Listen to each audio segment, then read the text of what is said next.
So I've already written an article on this. You'll be able to find it in the description box below, or I'll pin it to my Twitter page. If you're watching this on Twitter, you can see it there. But the suspension of Jeremy Corbyn, I've known this is coming since day one. I've known that this is coming since the moment Keir Starmer started sacking Corbyn allies from the Labour Party, and he gives it the guise of, oh, it's anti-Semitism. That's the reason that we're sacking these people. We're purging the party of racists. Not true. Rachel Reeves, who has since been appointed by Keir Starmer to the Shadow Duchy of the... It's a bit of a mouthful. The Shadow Duchy of the Shadow Chancellor of the Duchy of Lancaster.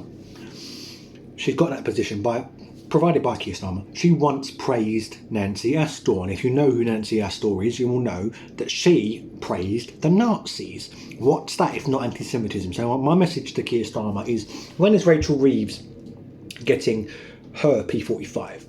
If you're on a crusade against racism, great, I salute you. Brilliant. One anti-Semite in the Labour Party is one too many. But while we're there, let's go on a crusade against sex offenders in the Labour Party, because I seem to remember there being a sex pest in the Labour Party who wasn't even suspended. Why are we only attacking left-wing people, left-wing members of the party, and getting them suspended, when there's plenty of people in the Labour Party, MPs, councillors, just members in general, who have expressed racist sentiment, who haven't even been suspended? So when is Rachel Reeves getting her P45? When are you getting your P45? Because you were once pictured at an event which called for the boycott of Israel and their goods. When are you going to sack yourself? When are you going to resign? Keir Starmer wants a nice, lovely, centrist Labour Party that's essentially Blairism 2.0, where none of these dirty socialist policies can get in. They want to pay lip service to people like me, working class people, and particularly people who work on the front line of this pandemic, risking our health and the health of our family and those we love and live with.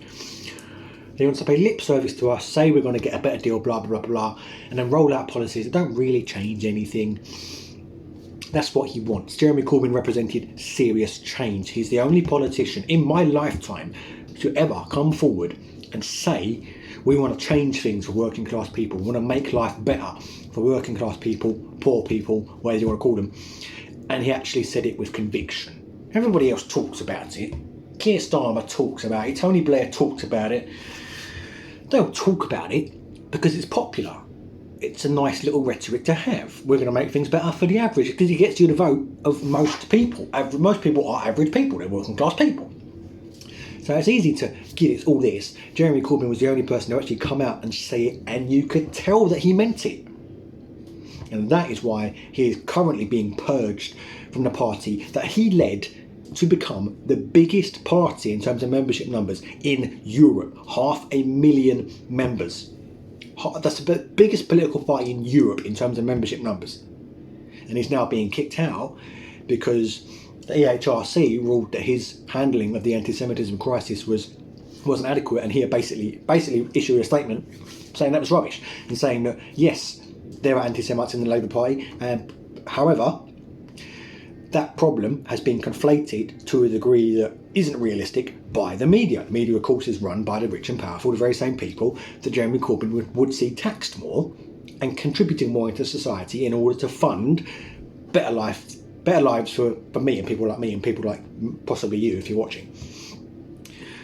So that I fully agree with Jeremy Corbyn's statement. It was overemphasised. 0.08% of all Labour members actually had an accusation of anti-Semitism levelled against them, but it was made out to be this institutional thing. In fact, the EHRC also found in another investigation they did that there was no institutional problem with anti-Semitism in the Labour Party, and they found that Jeremy Corbyn actually handled things quite well. So the EHRC is conflicting on this.